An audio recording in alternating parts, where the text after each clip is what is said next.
چلو بسم اللہ الرحمن. کہاں تک پہنچے تھے ہم لوگ؟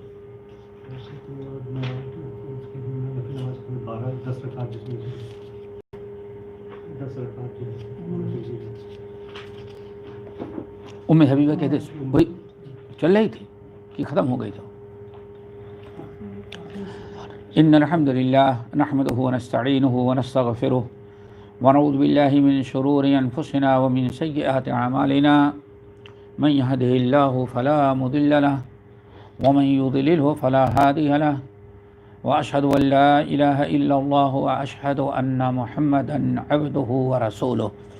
یا ایھا الذین آمنوا اتقوا اللہ حق تقاته ولا تموتن الا وانتم مسلمون.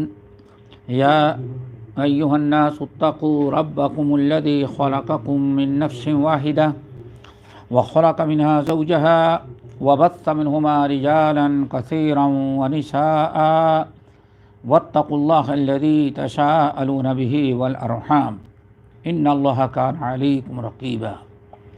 يا أيها الذين آمنوا اتقوا الله وقولوا قولا سديدا يصلح لكم أعمالكم ويغفر لكم ذنوبكم ومن يطع الله ورسوله فقد فاز فوزا عظيما. أما بعد فإن خير الحديث كتاب الله وخير الهدي هدي محمد صلى الله عليه وسلم وشر الأمور محدثاتها وكل محدثة بدعة وكل بدعة ضلالة وكل ضلالة في النار.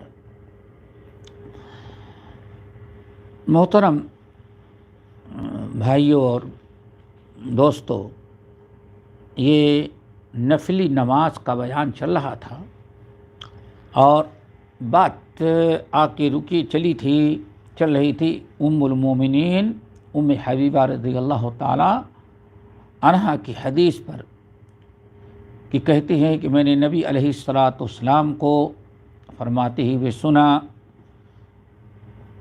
من صلی 12 رکعۃ فی یوم ولیلہ، کہ جو انسان 24 گھنٹے میں 12 رکعتوں کی پابندی کرے گا تو بنی لہ بہن بیتا فی الجنہ، اللہ تعالیٰ اس کے لیے جنت میں ایک محل تیار کر دیں گے.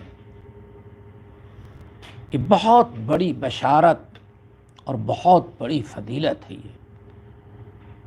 یہ سنن رواتب ہیں، یعنی نماز کے 5 وقتہ نماز کے پہلے اور بعد میں جو سنتیں ہمارے لیے مقرر کی گئی ہیں، اللہ رب العالمین نے ان کی بڑی فضیلت رکھی ہے. فرمایا کہ جو انسان 12 رکعتیں 24 گھنٹے میں روزانہ پڑھے گا، اللہ تعالیٰ اس کو جنت میں ایک محل ان سنتوں کے عوض بنا دیتے ہیں. یہ حدیث مسلم کی ہے، اور صحیح مسلم کی ایک روایت میں تطوع یعنی نفلی.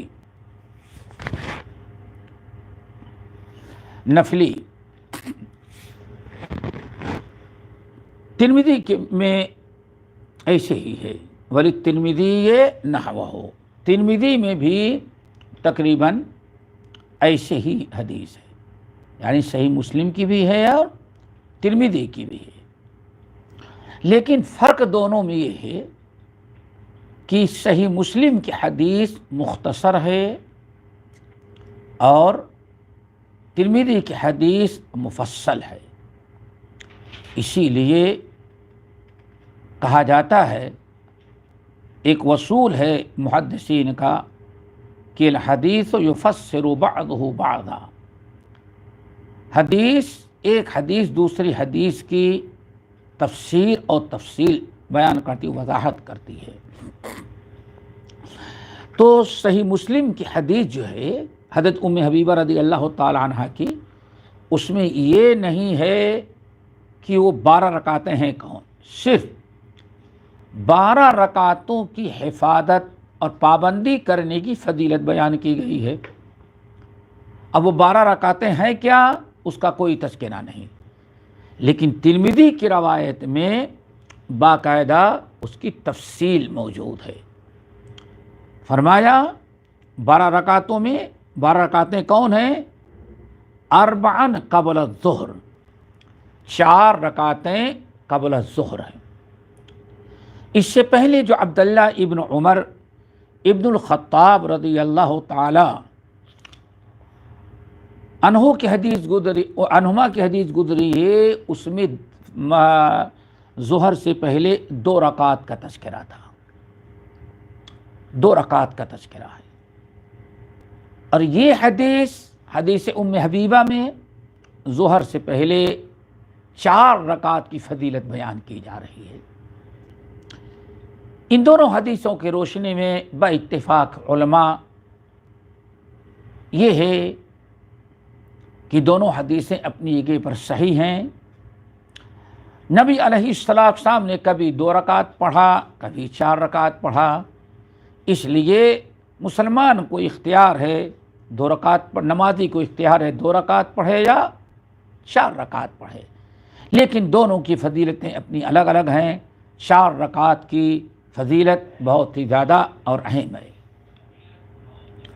اس لیے کوشش کریں 4 رکعت پڑھنے کی، یا آپ وقت اپنا دیکھ لیں، اگر 2 رکعت پڑھنے کا ٹائم تو 2 رکعت پڑھیں، اور 4 رکعت کا ٹائم تو 4 رکعت پڑھ لیں، اس میں کوئی حرج نہیں۔ یہ تو 12 میں سے 4 رکعت ظہر کی پہلی، ورکعتین بعدہا، اور 2 رکعت بعد نماز ظہر۔ 12 میں سے 6 رکعتیں تو ظہر کی ہیں، اللہ اکبر، 4 رکعت پہلے 2 رکعت بعد میں۔ ورکعتین بعد المغرب، اور 2 رکعتیں مغرب کے بعد کی ہیں، 2 رکعت مغرب کے بعد کی۔ ورکعتین بعد العشاء، اور 2 رکعتیں بعد نماز عشاء کی۔ ورکعتین قبل صلاۃ الفجر، اور 2 رکعتیں فجر کی پہلے کی سنتیں ہیں۔ اس طرح سے 12 رکعتیں ہو گئی۔ ان 12 رکعتوں کی جو پابندی کرے گا، اللہ تعالیٰ قیامت کے دن اس کے لیے ایک ان کی پابندی کی برکت سے، سنتوں کی برکت سے اللہ تعالیٰ جنت اسے محل تیار کریں گے۔ یہ تو 12 رکعتیں ہیں۔ اب یہاں 2 چیزیں یاد رکھیں، عصر کے پہلے اور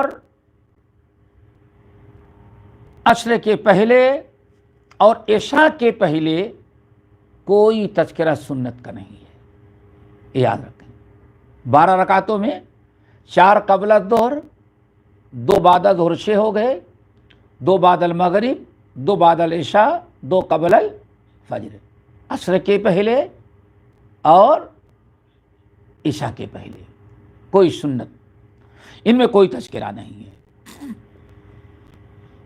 اسی لیے با اتفاق علماء عصر کے پہلے ہو یا عشاء سے پہلے ہو، آدمی پہنچ جائے، جتنا چاہے نفل پڑھ لے، کوئی مذاکرہ نہیں، لیکن کوئی سنت مؤکدہ ہم نہیں کہہ سکتے۔ ہمارے یہاں عام طور پر حنفی مذہب میں وہ جو رکعت لکھی جاتی ہے، برابر 4 رکعت عشاء کے پہلے کا تذکرہ ہوتا ہے، بہت پابندی کے ساتھ۔ حالانکہ اہل مدینہ کے بارے میں آتا ہے عشاء کے پہلے کوئی سنت جانتے ہی نہیں تھے، ہے ہی نہیں ہے، لیکن اگر آپ کے پاس ٹائم ہے تو آپ ضرور پڑھیں۔ بیٹھنے سے فائدہ کیا ہے؟ آپ نفل پڑھ لیں، سنت غیر مؤکدہ ہو، نفلی ہوگی۔ اگلی ہے وَلِلْخَمْسَةِ عَنْہَا، اور خمسہ سنن اربعہ احمد بن حنبل، یہ جو ہیں ام حبیبہ رضی اللہ تعالیٰ عنہ ہی سے روایت کیا ہے کہ اللہ کے رسول نے فرمایا من حافظ علی 40 قبل الظہر و 40 بعدها حرمہ اللہ علی النار۔ اور یہ حدیث صحیح ہے، لیکن یہاں 4 رکعت ظہر کے بعد کا بھی تذکرہ ہے۔ 40 قبل الظہر، من حافظ علی 40 قبل الظہر و 40 بعدها، جس انسان نے ظہر سے پہلے 4 رکعت سنت اور 4 رکعت بعد میں، جو شخص ان 8 رکعتوں کی حفاظت کرتا ہے، یعنی ظہر کے پہلے بھی 4 اور ظہر کے بعد بھی 4، تو حرمہ اللہ علی النار، اللہ جہنم کی آگ پر اس کو حرام کرا دیتے ہیں۔ بہت بڑی فضیلت ہے۔ تو اب 2 چیزیں ہو گئی، یہ ظہر کے پہلے بھی 2 رکعتیں بھی ہے اور 4 رکعت کی بھی بڑی فضیلت آئی ہوئی ہے۔ اسی طرح سے بعد ظہر کے میں بھی 2 رکعتیں ہیں اور 4 رکعت کی فضیلت آئی ہے۔ ہر انسان کو چاہیے کہ فضیلت والی چیزیں جو ہیں ان کو نظر انداز نہ کرے، اور یہ سنتوں کو بھی معمولی نہ سمجھے۔ یہاں نقل نہیں کیا حدیث، سنن وغیرہ کی حدیث بڑی مشہور ہے، جس میں نوافل اور سنن نماز کی بڑی عظمت، بڑی اہمیت اور فضیلت بیان کی ہے۔ وہ یہ ہے، ایک بڑا فائدہ تو یہ ہے جو حدیث میں بیان کیا گیا کہ اللہ کے رسول نے فرمایا اول ما یحاسب به العبد یوم القیامت الصلاۃ، قیامت کے دن سب سے پہلے جس چیز کا حساب ہوگا حقوق اللہ میں وہ نماز ہے۔ اگر نماز میں انسان کامیاب ہو گیا تو اس کے سارے اعمال میں درست ہی ہوں گے، سب میں کامیاب ہو جائے گا، اور جو نماز میں پکڑ لیا گیا، نماز میں کامیاب نہ ہوا تو دوسرے اعمال میں بھی وہ ناقص ہی نکلے گا۔ نبی علیہ السلام نے ارشاد فرمایا کہ ایک انسان کے نماز کا حساب کتاب اللہ رب العالمین لے گا، حساب لے گا۔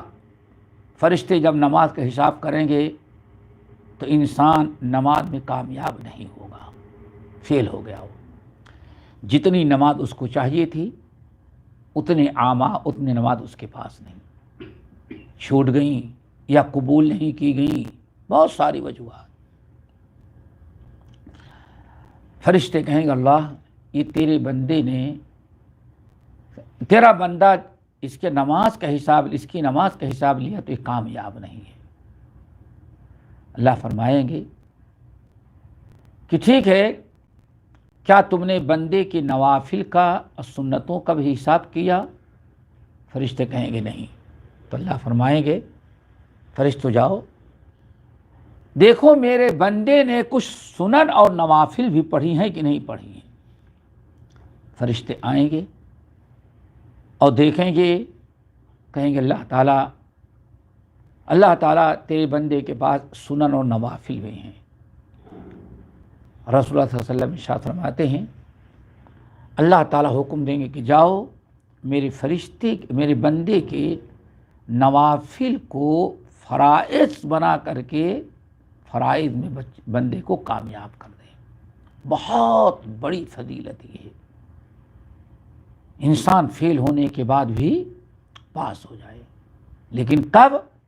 جب وہ نوافل کی پابندی کرے۔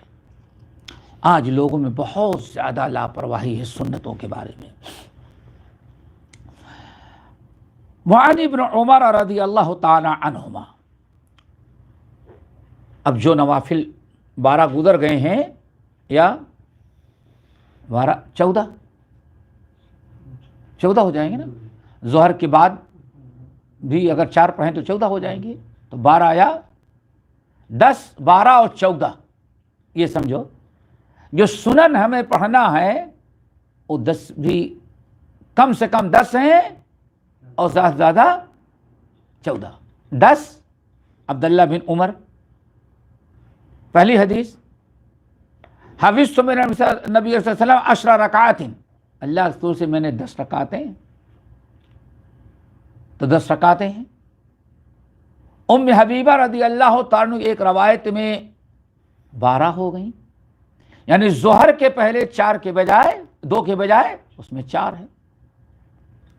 پھر ام حبیبہ رضی اللہ تعالیٰ عنہ کی ایک دوسری روایت ہے جس میں ظہر کے بعد 4 رکعت کی فضیلت بیان کی گئی ہے۔ تو اس طرح سے کتنے ہو گئی؟ 10، 12 اور 14، اس سنت موقدہ جو رواتب۔ اب اس کے بعد عشر کا کوئی تذکرہ نہیں تھا۔ عبداللہ ابن عمر ابن الخطاب رضی اللہ تعالی عنہما روایت کرتے ہیں کہ قال رسول اللہ صلی اللہ علیہ وسلم رحم اللہ امرأ صلی 4 قبل العصر، رواہ احمد و ابو داود و ترمذی وحسنہ وابن خزیمہ وصححہ۔ عبداللہ ابن عمر ابن الخطاب رضی اللہ تعالیٰ عنہما کہتے ہیں کہ نبی علیہ الصلوۃ والسلام نے فرمایا رحم اللہ امرأ، اللہ تعالیٰ اپنی رحمتوں کا دروازہ کھلا رکھے۔ رحم اللہ امرأ، یہ پیارے نبی دعا دے رہے ہیں، اللہ تعالیٰ اپنی رحمتوں سے نوازے، رحمتوں سے مالا مال کر، رحمتوں کا دروازہ کھول دے، کھلا رکھے۔ کس پر؟ اس شخص پر صلی 4 قبل العصر، جو عصر سے پہلے 4 رکعت پڑھتا ہے۔ چلیں آگے، لیکن بے اتفاق علماء یہ رواتب میں نہیں ہے، یعنی موقدہ میں نہیں ہے، غیر موقدہ کہتے ہیں بعض لوگ اور بعض لوگ کہتے ہیں نفل۔ صلی رحم اللہ امرأ صلی 4 قبل العصر، اللہ تعالیٰ اپنی رحمتوں سے نوازے اس میرے امتی کو جس نے ظہر سے پہلے 4 رکعت پڑھ لیا۔ 4 رکعت اگر اللہ تعالیٰ نے ٹائم دیا ہے۔ اذان دیکھیں مشکل کیا ہے، آج آدمی جماعت کا دیکھتا ہے کہ جماعت کتنی بڑی کھڑی ہے، مسجد کے بازو میں رہ کر کے بھی وہ جماعت کے دیکھتا ہے، اور کچھ لوگ تو ایسے ہیں کہ اقامت بھی ہوگی تو ہم پہنچ جائیں گے، ایسے لوگ بھی موجود ہیں۔ تو ایسے لوگوں کی سنتیں بہت چھوٹ جاتی ہیں۔ اگر انسان اذان کا انتظار کرے، اذان ہو گئی، اذان ہوتے ہی نماز کے لیے اٹھ جائے تو کبھی اس کی سنت نہیں چھوٹے گی۔ مشکل آ جائے، سب سے زیادہ آدمی بس جماعت کو دیکھتا ہے، جماعت میں 2 منٹ باقی ہیں، 3 منٹ باقی ہیں، 5 منٹ باقی ہیں، اس لیے اکثر لوگوں کی سنتیں رہ جاتی ہیں۔ آدمی اذان سنے، اللہ تعالیٰ نے آج حکومت کو، اوقاف کو، اور دنیا میں تقریباً ہر جگہ یہی ایک نظام بن گیا ہے کہ اذان کے 15-20 منٹ سے پہلے جماعت کھڑی نہیں ہوتی۔ بعض نمازیں تو ایسی 25-25 منٹ، مغرب میں بھی تقریباً 5-10 منٹ مغرب میں بھی ٹائم دے دیا جاتا ہے۔ اگر آدمی اذان سنتے ہی نکل جائے اور مسجد میں پہنچ جائے تو سنت پڑھنے کا بہت ٹائم رہتا ہے۔ سنت موقدہ اور سنت غیر موقدہ دونوں، جو ہر سنت پڑھ سکتا ہے۔ تو عصر کے پہلے 4 رکعت پڑھنے کی بڑی فضیلت آئی ہے، اور اللہ کے نبی علیہ الصلاۃ والسلام نے دعا دی ہے کہ اللہ اپنی رحمتوں سے نوازے اس شخص کو، ہر کلمہ گو اور خاص طور سے حدیث پر عمل کرنے والے، سنت پر جان دینے والے، ان کو تو چاہیے کہ ضرور ان چیزوں پر عمل کریں۔ اس حدیث کو امام احمد، ابو داؤد، ترمذی اور ابن خزیمہ نے روایت کیا ہے۔ امام ترمذی نے حسن کہا اور امام ابن خزیمہ نے صحیح کہا۔ وعن عبداللہ، لیکن ایک چیز یاد رکھیں، اگر عصر کے وقت مسجد میں گئے اور 4 رکعت نماز پڑھنے کا ٹائم نہیں ہے تو کم سے کم 2 رکعت تحیۃ المسجد کی نیت سے پڑھنا چاہیے، کم سے کم 2 رکعت تو پڑھ لیں، چونکہ نبی علیہ السلام نے ارشاد فرمایا بین کل اذانین صلاۃ، ہر 2 اذان کے بعد نماز ہے، اذان اور اقامت کے درمیان نماز ہے۔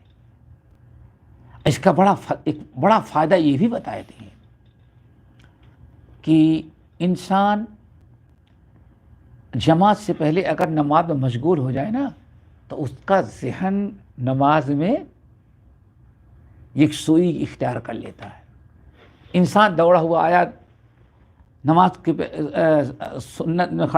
میں کھڑا ہو گیا تو دیکھیں بہت دیر تک دنیا کے بہت سارے خیالات، وہ خوشو خضو نہیں، لیکن اب آدمی پہلے سے بیٹھا ہے، گیا 2 رکعت 4 رکعت سنت پڑھا، انتظار کیا، اور اب اقامت کے بعد جو اللہ اکبر کہتا تکبیر تحریمہ ہی سے نماز کا خشوع شروع ہو جاتا ہے۔ اسی لیے نبی علیہ السلام تہجد کی نماز کے لیے اٹھتے تھے تو پہلے 2 رکعت ہلکی ہلکی پڑھ کر کے پھر اصل تہجد کی نماز لمبی قرات کے ساتھ پڑھا کرتے تھے۔ مقصد یہی تھا کہ ذہن نماز میں آ جائے۔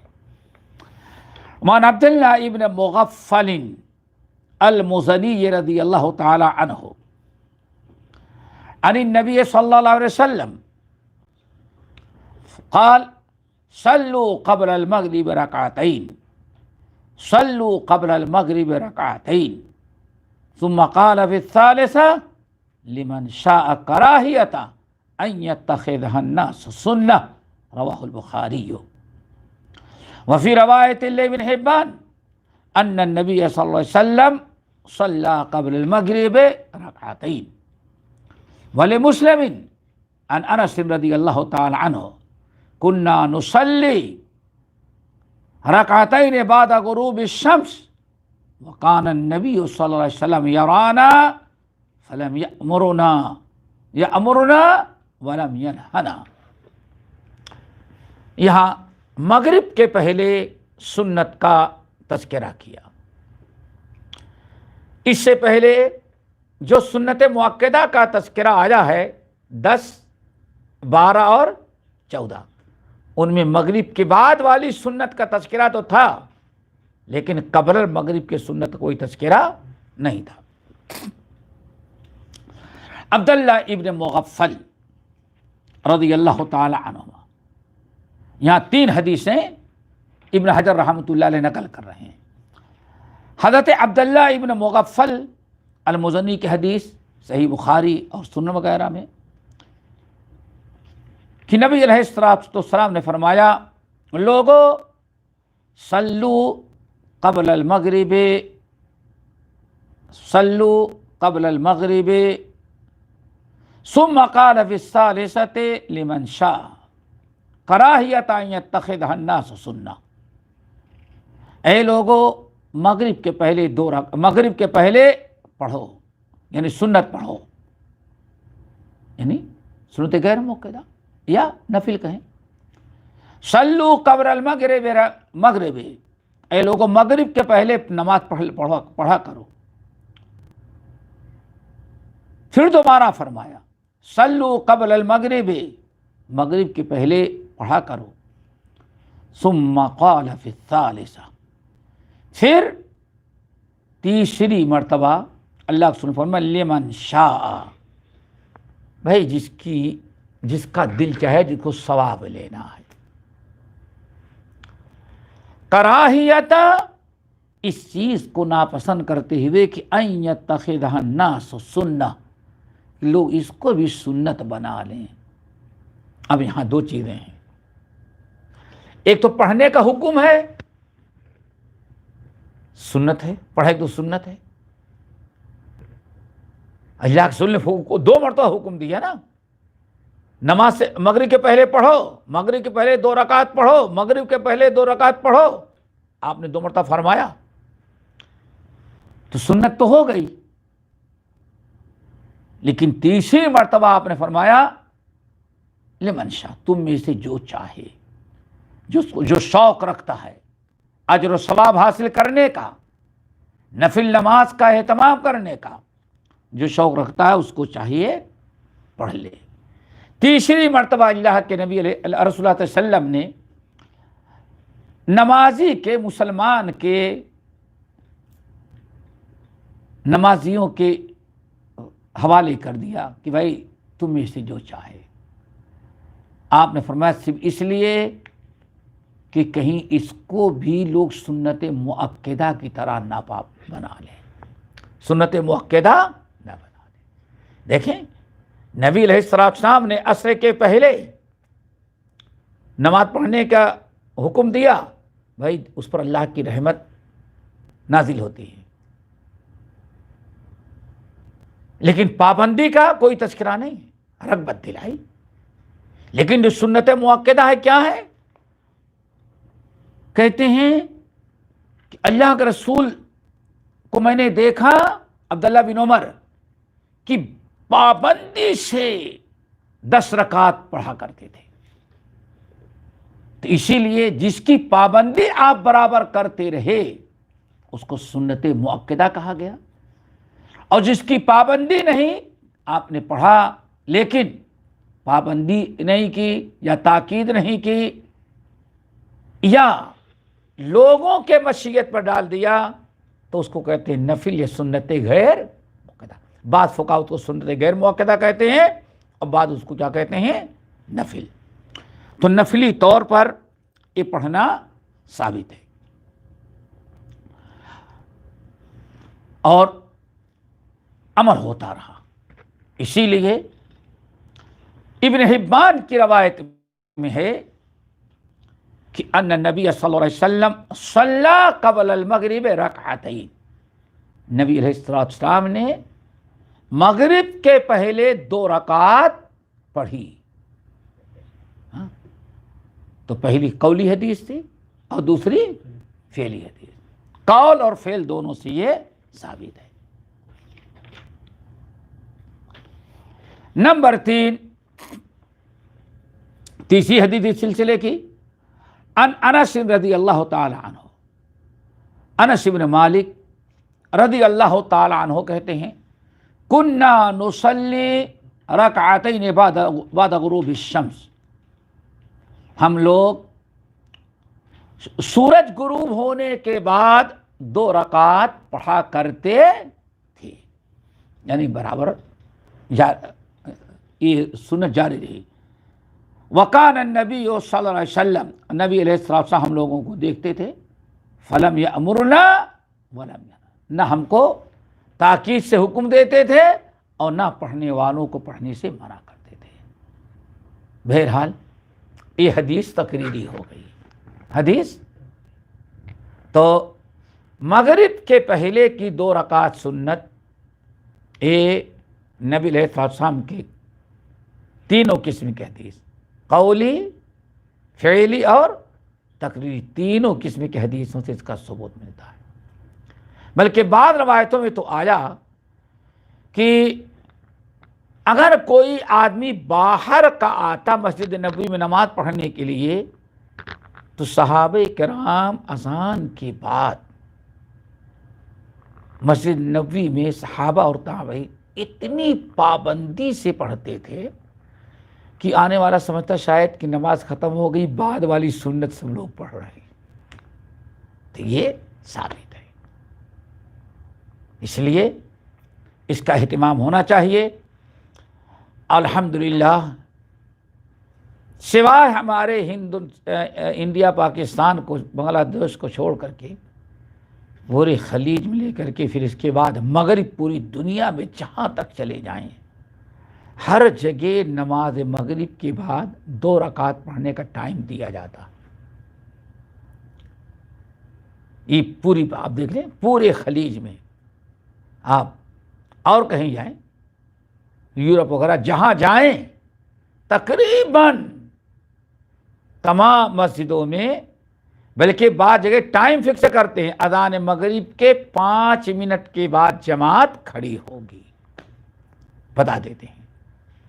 تو یہ عمل ہونا چاہیے. لیکن ہمارے یہاں حنفیہ نے اتنی تنگ نظری کا ثبوت دیا کہ ان کے ہاں نہ ٹائم ملتا ہے اور نہ پڑھی جاتی، بلکہ پڑھنے والوں کو اجازت بھی نہیں دینا چاہتے. اور اس سے ہوا کیا، اذان دینے کے 2 منٹ بھی نہیں گزرتے ادھر اللہ اکبر لا الہ الا اللہ ختم، اور وہیں اسی آدھا منٹ میں نہیں، وہیں مغرب کی اقامت. اذان اور اقامت میں کوئی فاصلہ ہے ہی نہیں ہے. اگر کوئی شخص اذان کے بعد اپنے کمرے سے نکلے تو پہلی رکعت نہیں مل سکتی.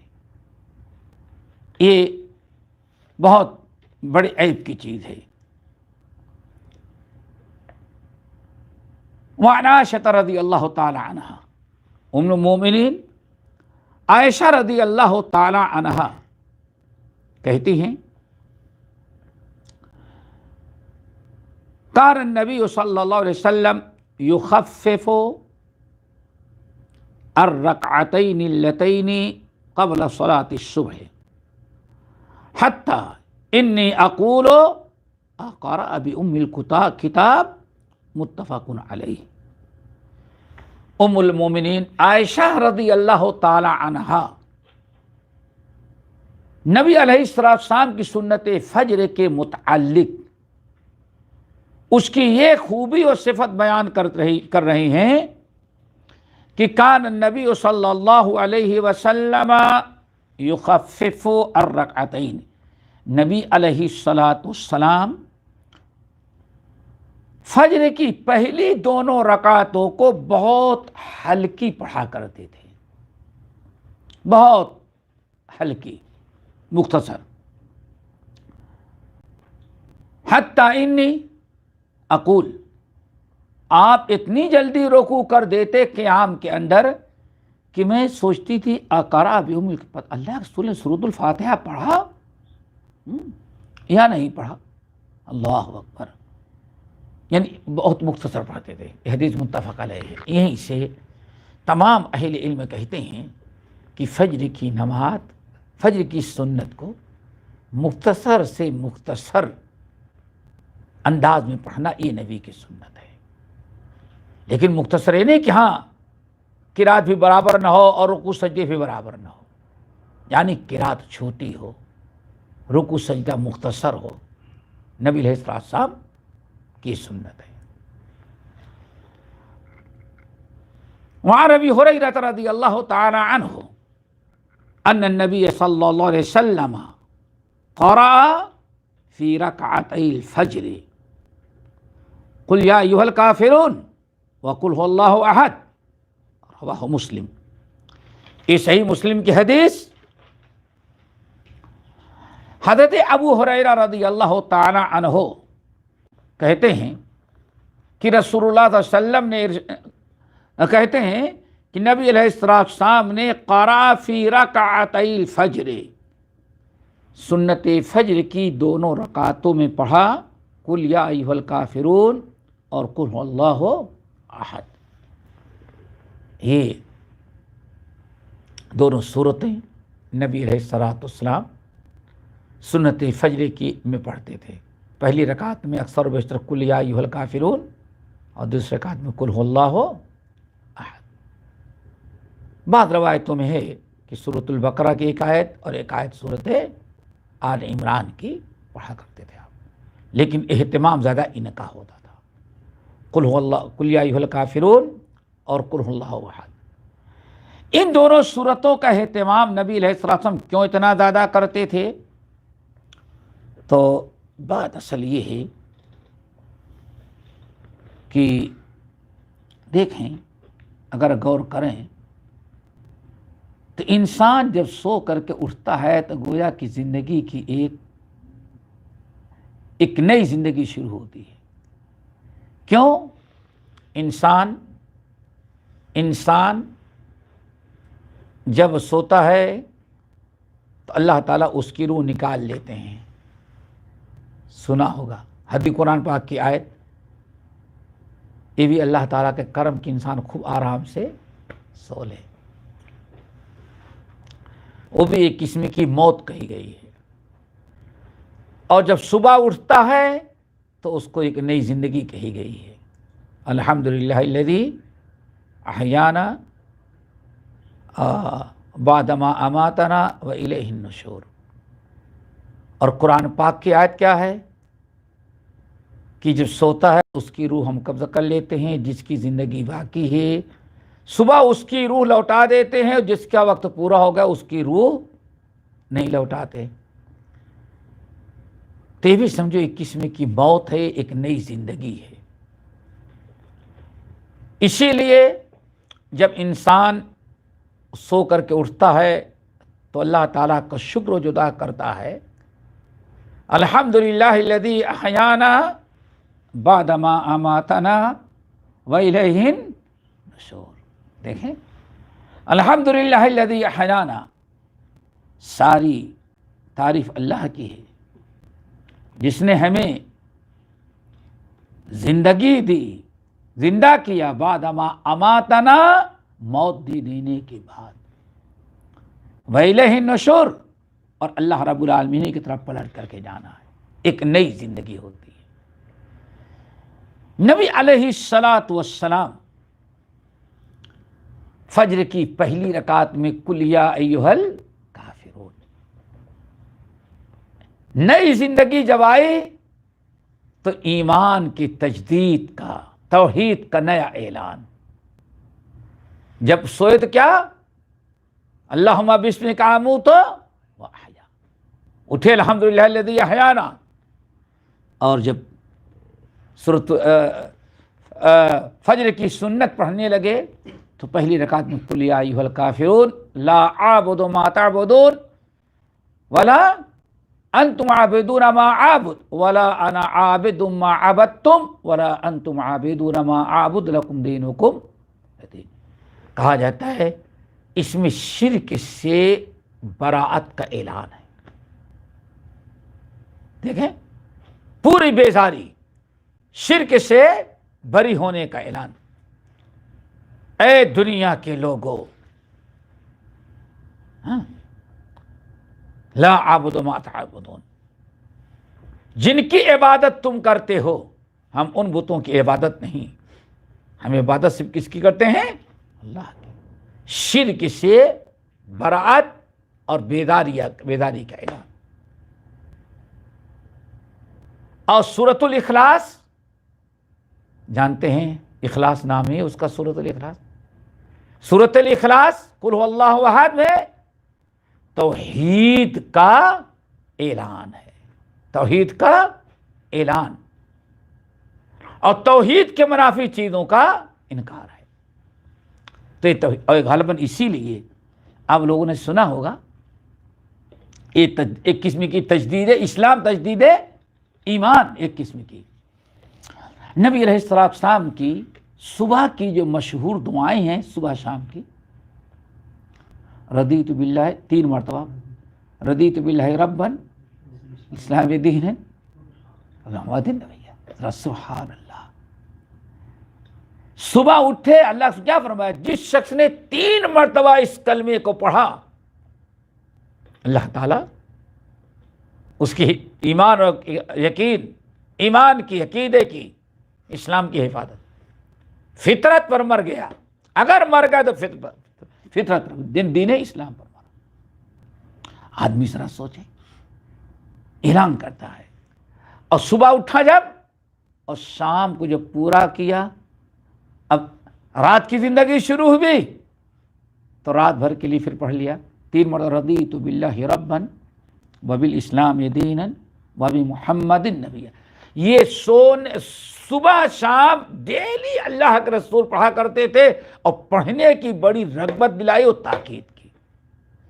جو دعائیں بڑے اہتمام سے صبح شام پڑھنے کے، ان میں ایک یہ بھی، رضیت باللہ ربا وبالاسلام دینا، تین چیزیں، میں اللہ کو رب مانا، ہم اس پر خوش ہیں، ہم نے قبول کر لیا کہ ہمارا رب ایک ہے، توحید کی بڑی، وبالاسلام دینا وبمحمد النبی، اور اپنے لیے جو اسلام پسند کیا، اس کیا دین پسند کیا، وہ اسلام ہے، اور جس نبی کی اطاعت پر ہم جیتے مرتے ہیں وہ کیا ہے، محمد صلی اللہ علیہ وسلم ہے۔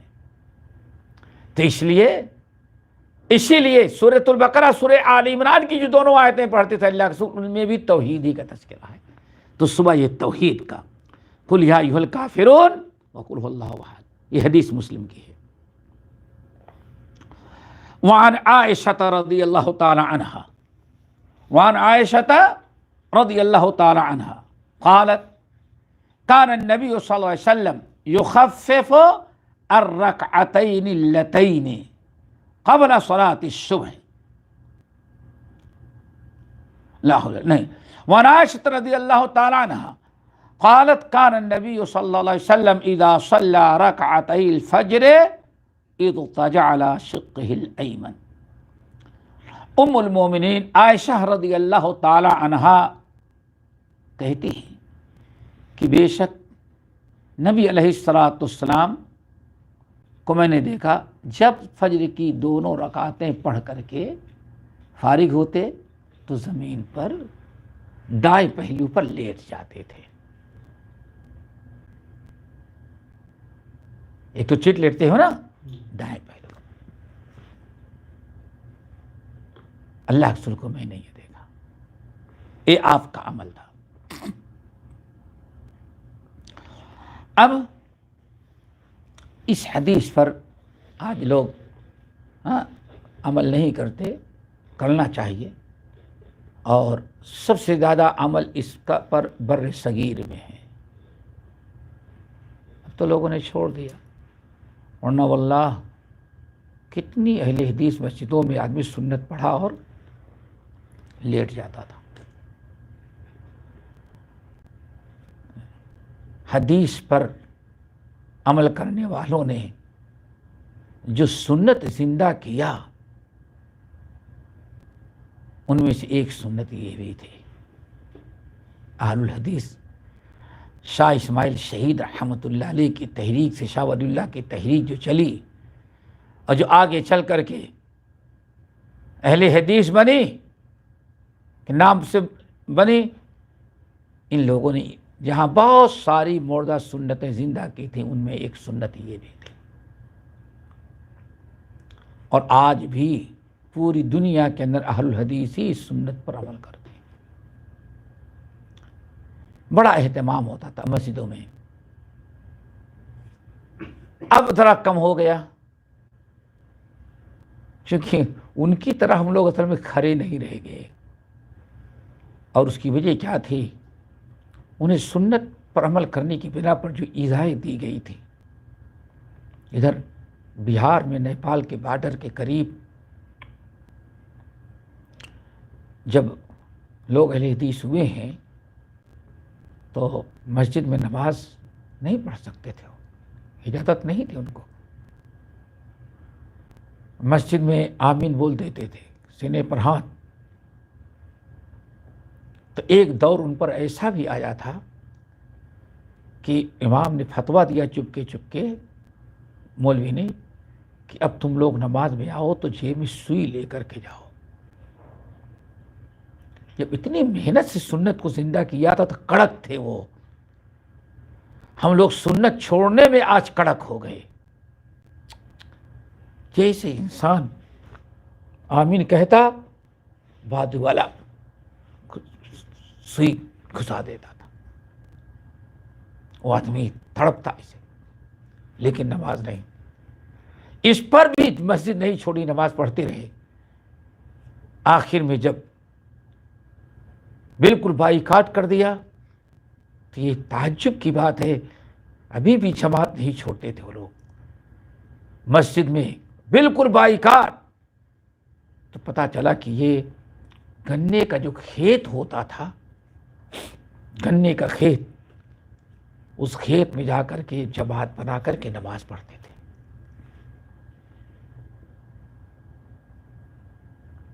جموں کے اندر جب نئے نئے لوگ اہل حدیث بنے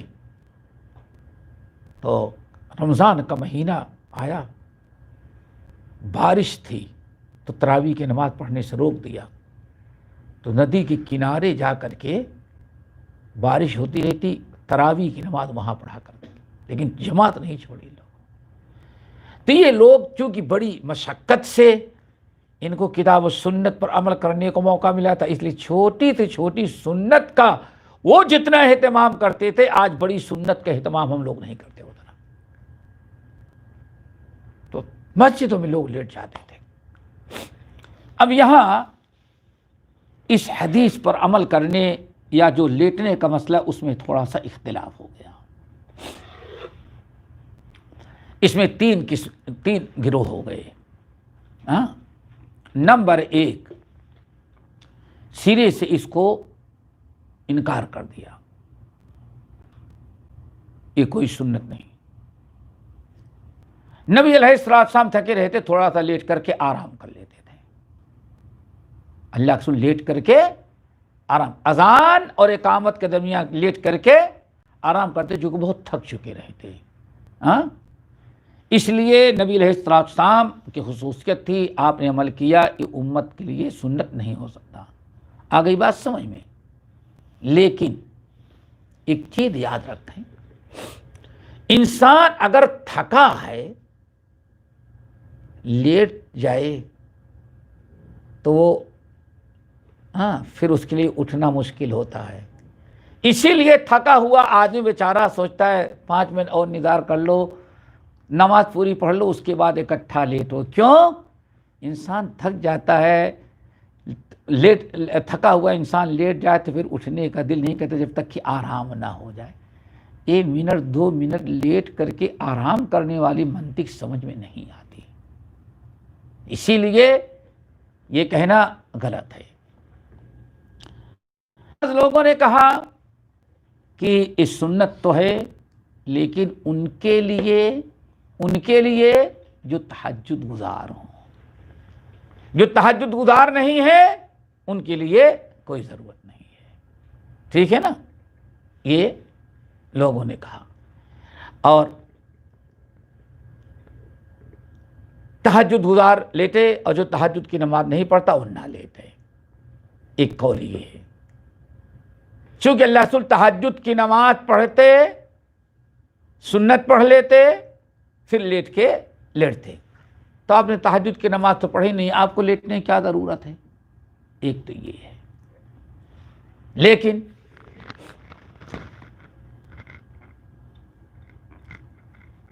اہل علم کی ایک جماعت، خاص طور اہل الحدیث کی ہے ایک جماعت، بہت سارے علماء نے اس کو سنت قرار دیا۔ لقد کان لکم فی رسول اللہ اسوۃ حسنہ کے تحت، لقد کان لکم فی رسول اللہ اسوۃ حسنہ کے تحت اللہ کے رسول نے کیا، ہم کرتے ہیں۔ یہ سنت عمل کیا۔ بعض لوگ نے عبداللہ عمر ابن الخطاب رضی اللہ تعالیٰ قول نقل کی، کیا تم لوگ ایسے لیٹ گئے جیسے اونٹ لیٹتا ہے؟ ان کا قول نقل کیا، لیکن اہل علم نے اس کو قبول نہیں کیا۔ کیوں؟ یہ سنت ہے۔ بعض لوگوں نے کہا کہ انسان اگر گھر میں ہے تو لیٹے گا، مسجد میں نہ لیٹے۔ کیوں؟ مسجد میں لیٹتا ہے تو نمازیوں کو کیا ہوتی ہے، وہ کہیں پیر لمبا کرے گا تو ہو سکتا ہے تکلیف ہو۔ اگر واقعی بات تو سنت اس، جبکہ لیٹنے کی جگہ ہو، کسی کو تکلیف نہ ہو، اگر نہیں لیٹے گا۔ لیکن اگر اتنی بڑی مسجد پوری خالی ہے، آدمی ایک منٹ کے لیے تھوڑا سا لیٹ لیا سنت سمجھ کر کے تو یہ کوئی ایسی بات نہیں ہے. اس لیے میں سمجھتا ہوں وہ علماء حدیث اور وہ ہمارے مشائخ اور علماء جو کہتے ہیں کہ بہرحال ہر حال میں سنت ہے، کوئی ضروری سنت تو نہیں لیکن ایک مستحب عمل ہے، اگر لیٹ لے تو بہت ہی اچھا ہے. اللہ تعالی ہم سب کو عمل کی توفیق نصیب فرمائے. اس حدیث کو امام بخاری رحمۃ اللہ علیہ نے نقل کیا ہے. بس ہو گیا، ٹھیک ہے. باقی انشاءاللہ آئندہ اقول قولی ھذا واستغفر اللہ من کل ذنب واتوب الیہ.